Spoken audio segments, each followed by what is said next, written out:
மக்களே எல்லாரும் எப்படி இருக்கீங்க? So welcome back to my channel. இன்னைக்கு நம்மளோட வீடியோவில் வந்து என்ன பார்க்க போறீங்க அப்படின்னு பார்த்தீங்கன்னா, என்னுடைய பைக்குடைய அப்டேட் வந்து கேட்டிருந்தீங்க. ஸோ பைக் வாங்கலாமா புதுசா, இல்லை வந்து இந்த பைக்கை வந்து ரெடி பண்ணி வச்சுக்கலாமா? ஸோ இந்த மாதிரி பல குழப்பங்களுக்கு அப்புறம் வந்து பார்த்தீங்கன்னா நம்ம பைக்கை வந்து ரெடி பண்ணியிருக்கோம். அது எப்படி ரெடி பண்ணியிருக்கோம் அப்படிங்கிறதையும் பாருங்கள். ப்ளஸ் வந்து நம்மளுடைய ஊரில் வந்து வார சந்தை, அந்த காய்கறிகள் சந்தை இருக்கு இல்லையா, அதை பற்றின ஒரு சில விஷயங்களும் நான் அப்டேட் பண்ணியிருக்கேன்.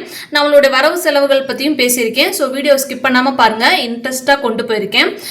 நிறைய பேர் வந்து பார்த்தீங்கன்னா நம்மளுடைய சேனலை வந்து பார்க்குறீங்க சப்ஸ்கிரைப் பண்ணாமல். ஸோ சப்ஸ்கிரைப் பண்ணிட்டு பாருங்கள், மறக்காமல் லைக்கும் ஷேரும் கமெண்ட்டும் பண்ண மறந்துடாதீங்க. ஸோ வீடியோ ஸ்கிப் பண்ணாமல் பாருங்கள். வாங்க வீடியோக்குள்ளே போகலாம். ஸோ நம்ம வண்டியோட கண்டிஷன் வந்து பார்த்தீங்கன்னா என்ன நிலைமையில் இருக்குன்னு நான் சொல்கிறேன். ஃபஸ்ட்டு இந்த வண்டியை வந்து ஃபுல்லாகவே மாற்றிடலாம் அப்படிங்கிறது தான் பிளானுங்க, புது வண்டி எடுக்கலாம் அப்படின்னு சொல்லிட்டு.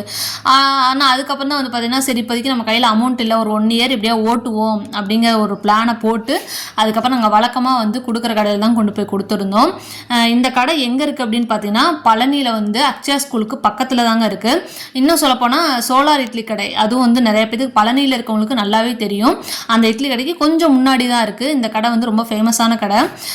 நாங்கள் வந்து பார்த்தீங்கன்னா வழக்கமாக இந்த கடையில் தான் கொண்டு போய் கொடுப்போம். வேலை பார்த்துட்டு இருக்க அண்ணாவோட பேர் வந்து பார்த்தீங்கன்னா பார்த்திபன் அண்ணா.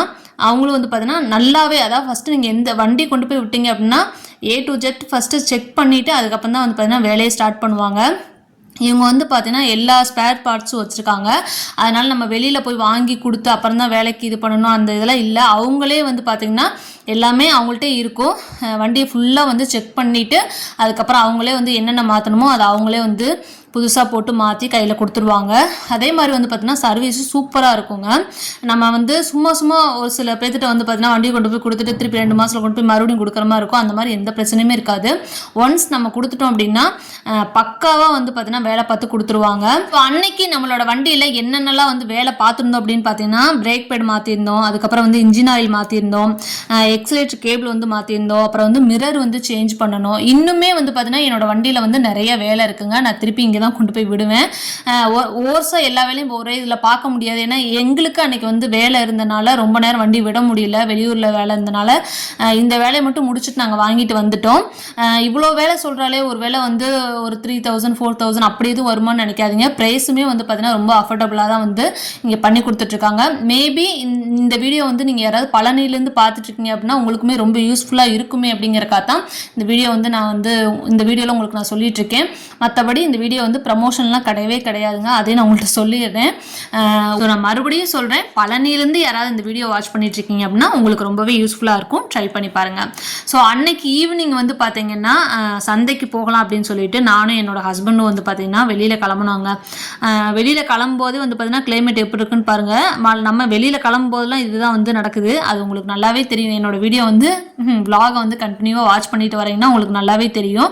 ஒன்றா வந்து இந்த கேட்டில் மாட்டிடுவோம், இல்லைன்னா மலையில் மாட்டிடுவோம், இல்லைன்னா ஏதாவது ஒன்று வழக்கமாக நடக்கும். அன்னைக்கு அதுதான் நடந்தது. ஸோ சந்தைக்கு போகலான்னு நினைக்கும் போதே வந்து பார்த்தீங்கன்னா வழக்கம் போல் நம்ம ட்ரெயினில் வந்து இங்கே மாட்டிட்டோம், கேட்டில் வந்து மாட்டிட்டோம். அன்னைக்குன்னு வந்து பாருங்களேன், ஸ்டேஷனுக்கு ரொம்ப தூரத்துக்கு முன்னாடி இருந்தே வந்து பார்த்தீங்கன்னா ட்ரெயின் ரொம்பவே ஸ்லோவாக தான் போச்சு. அது ஏன்னே தெரியல. அங்கே வந்து சிக்னல் கிடைக்கலன்னாக அது கிட்டத்தட்ட வந்து பார்த்தீங்கன்னா 40 நிமிஷத்துக்கு மேலேயே போய் அதில் ரொம்ப நேரம் டைம் வேஸ்ட்டாக போச்சு. அதுக்கப்புறம் வந்து பார்த்திங்கன்னா நாங்கள் வந்து எங்கள் ஊர் பக்கத்தில் வந்து பார்த்திங்கன்னா வார சந்தை போடுவாங்க, எங்கள் ஊர்லேயும் போடுவாங்க. அது வந்து தினமும் சந்தையாக இருக்கும். இது வந்து வார சந்தை நான் போனது. அன்றைக்கி போய் காய்கறிலாம் வாங்கிட்டு வந்து நைட்டு ஃபஸ்ட்டு சாம்பார் மட்டும் வச்சுட்டு அதுக்கப்புறம் தோசை மட்டும் ஊற்றிக்கலாம் அப்படின்ட்டு சாம்பாரை வந்து ஃபஸ்ட்டு அடுப்பில் வச்சு விட்டுட்டு அதுக்கப்புறம் வந்து பார்த்திங்கன்னா காய்கறிலாம் எடுத்து வைக்க ஸ்டார்ட் பண்ணேன். அன்றைக்கி நான் என்னென்ன காய்கறிலாம் வாங்கினேன் அப்படின்னு பார்த்தீங்கன்னா இப்போ நீங்கள் பார்த்துட்டு இருக்க இந்த காய்கறி மட்டும்தான் வாங்கினேன். எங்களோட சந்தையில் வந்து பார்த்தீங்கன்னா கொஞ்சம் ஒரு சில காய்கறிகள் வந்து ரேட் அமௌண்ட் வந்து கூட தாங்க இருக்கும். இந்த தட்டுக்காய் இதெல்லாம் வந்து கொஞ்சம் இப்போ நிப்பாட்டிட்டாங்க, மாதிரிலாம் இல்லை. ஃபஸ்ட்டு ஒரு தட்டை எடுத்தோம்னா 10 ரூபா 15 ரூபாலாம் வைப்பாங்க. இப்போ அப்படிலாம் எதுவுமே இல்லை, அதெல்லாம் எடுத்துட்டாங்க. அது ஏன்னு தெரில. ஸோ இப்போ பார்த்துட்ருக்கு பார்த்தீங்களா தக்காளி, இது வந்து இப்போ 50 ரூபா ஒரு கிலோ. 50 ரூபாய்க்கு வந்து நான் வாங்கினேன். நான் வாங்கினது ரொம்ப நாளைக்கு முன்னாடி இல்லை, 2 நாளைக்கு முன்னாடி. இந்த வீடியோ பார்க்குறேன்னா 2 நாளைக்கு முன்னாடி வாங்கினது தான் இது. தக்காளி வந்து பார்த்தீங்கன்னா கிலோ 50 ரூபாய்க்கு சந்தையில் வார சந்தையில் விற்றுட்டு இருந்தாங்க. அப்போ நார்மலாக நம்ம வெளியில் வாங்கினா 70 ரூபாய்க்கு விற்பாங்க போல இருக்குது. ஸோ சந்தையிலே அன்றைக்கி 50 ரூபா இந்த தக்காளி. ஸோ 2 கிலோ தக்காளி வந்து பார்த்திங்கன்னா எனக்கு ஒரு வாரத்துக்கு தேவைப்படும். அதனால் வந்து வாங்கி வச்சுட்டு அதுவுமே நான் யூஸ் பண்ணுற பொறுத்து சம்டைம்ஸ் வந்து பார்த்தீங்கன்னா மிஞ்சிடும், சம்டைம்ஸ் வந்து பார்த்தீங்கன்னா சீக்கிரமாகவே தீந்துரும். அந்த மாதிரி ஏதாவது இந்த தக்காளி சட்னி அப்படி இப்படின்னு வச்சோன்னா கொஞ்சம் சீக்கிரமாகவே தீந்துரும். அதுக்கப்புறம் வந்து பார்த்தீங்கன்னா பச்சை மிளகா வந்து மேக்ஸிமம் எங்கள் வீட்டில் யாரும் சாப்பிட மாட்டோம். அதனால் ஒரு 5 ரூபாய்க்கு கொடுங்கன்னு கேட்டேன். காரு துப்பாத குறைய வந்து அப்படிலாம் வந்து கொடுக்க முடியாதுங்க, 10 ரூபாய்க்குன்னு எடுத்துக்கோங்க அப்படின்னு சொல்லிட்டாங்க. சரி, எல்லாமே விலைவாசி கூடிடுச்சு இல்லையா, அதனால் அதையும் வாங்கிக்கிட்டேன். கத்திரிக்காய் வந்து பார்த்தீங்கன்னா 1/4 கிலோ வாங்கிக்கிட்டேன். அதுக்கப்புறம் உருளைக்கிழங்கு வந்து பார்த்தீங்கன்னா ஏற்கனவே கொஞ்சம் இருந்தது, அதனால் 1/2 கிலோ மட்டும் வாங்கிக்கிட்டேன். அதுக்கப்புறம் கருவேப்பிலை வந்து பார்த்திங்கன்னா ரொம்பவே நல்லா இருந்ததுங்க. இந்த பூச்சி அடித்த கருவேப்பிலை அப்படிலாம் இல்லாமல் ரொம்பவே ஃப்ரெஷ்ஷாக இருந்துச்சு. அதனால் வந்து ஒரு 20 ரூபாய்க்கு கருவேப்பிலை வாங்கிக்கிட்டேன். இந்த பீட்ரூட் வந்து ஒரு 1/4 கிலோ வாங்கினேன். அது வந்து 45 ரூபா கிட்ட வந்தது. இது வந்து பார்த்தீங்கன்னா 10 ரூபா கட்டு கீரையெல்லாம் இல்லைங்க, இப்போ 20 ரூபா ஆக்கிட்டாங்க எங்கள் சந்தையில். உங்கள் ஊர் சந்தையில் கீரையில் எவ்வளோன்னு சொல்லி கமெண்ட்டில் கண்டிப்பாக சொல்லுங்கள். அதுக்கப்புறம் பல்லாரி வெங்காயம் வந்து பார்த்தீங்கன்னா ஒரு 3 கிலோ வாங்கினேங்க, 120 ரூபாய்க்கு சொன்னாங்க. அதுக்கப்புறம் ஒரு முட்டைக்கோஸ் ஒன்று வாங்கியிருந்தேன், அதோட ரேட் வந்து பார்த்தீங்கன்னா ஒரு 15 ரூபா சொன்னாங்க.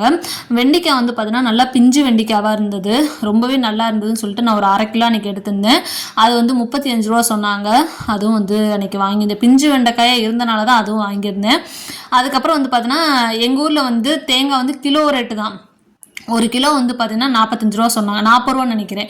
ஆமாம், 1 கிலோ 40 ரூபா, 2 கிலோ எடுத்தேன் 80 ரூபாய்க்கு எடுத்தேன். தேங்காயும் சூப்பராக இருந்துச்சு பார்த்துக்குங்க, கருந்தேங்காயாக இருந்தது, அதனால் 2 கிலோ எடுத்துக்கிட்டேன். இதுதான் வந்து சந்தையில் வாங்கின காய்கறிகள். அதுக்கப்புறம் வந்து பார்த்தீங்கன்னா வீட்டுக்கு கொஞ்சம் வந்து திங்ஸும் வாங்க வேண்டியது, மளிகை சாமான் இல்லாமல் இதுவும் வந்து கொஞ்சம் எக்ஸ்ட்ரா வாங்க வேண்டியதாக இருந்தது.